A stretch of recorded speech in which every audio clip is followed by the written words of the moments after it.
Hello everyone, my name is Marley Ganteros. Activity 1, Compare and Contrast Facilitator Key. This section provides the clear definitions and distinctions that teams should aim for presentations.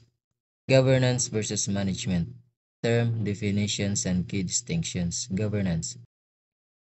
Governance is setting the directions. Governance is about the structure and strategy. It's the process of setting the rules, policies, goals, and boundaries for the organization. Decides what should be achieved and how the organization will be controlled. Example, setting risk tolerance, approving the overall budget, defining ethical standards. It focuses on strategic direction, the long-term, high-level path. Next is the management, executing the plan. Management is the execution function. It's the process of planning, organizing, and running the daily activities within the boundaries set by governance to achieve the defined goals. Does the work, example, hiring staff, scheduling projects, purchasing supplies, managing specific teams' day-to-day operations.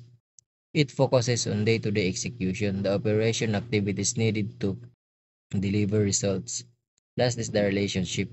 Governance is the why and what, defines the objective and control framework. Management is the how and when implements the objective and it's within the control framework. In short, governance sets the goalposts and rules. Management plays the game within those rules to score the goals. That's all. The governance and the compliance. The term governance and its definitions. Governance is the organization's internal self-driven mechanism for defining its own desired state. Example, we must be secure. It defines the how of security. The key distinctions of governance is internally driven, defining how. Second, compliance. The definition of compliance, it is the state of meeting external mandates, laws, or contractual obligations. Example, we must meet GDPR. It's about proving requirements are met. Key distinctions of compliance, externally driven, proving, meeting requirements. The relationship between governance and compliance. Compliance is a subset of governance. Effective governance ensures the organization adopts the necessary policies and controls to automatically meet its required compliance obligations. Versus monitoring. Term, auditing.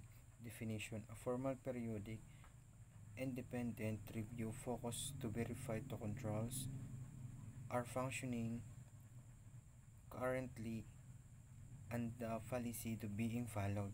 Is a formal periodic check done to verify whether controls and policy are being followed. It's happen at a set intervals and focus on reviewing past action.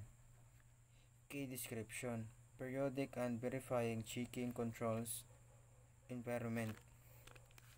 Periodic verifies controls. Monitoring continuous technical or procedural activity or actively look for immediate dimensions for the expected baseline or the detect threats in real time. It's a continuous real time activity that look for immediate problems, dimension or threats. It's they occur. Always on detective looking for current threats. Continuous detected current issue. Compliance is a subset of governance. Effective governance ensures the organization adopts the necessary policies and controls to automatically meet its required compliance obligations. Relationship monitoring provides the data that auditors use, while audits may recommend improvements to monitoring. Both help strengthen an organization's overall security and control environment.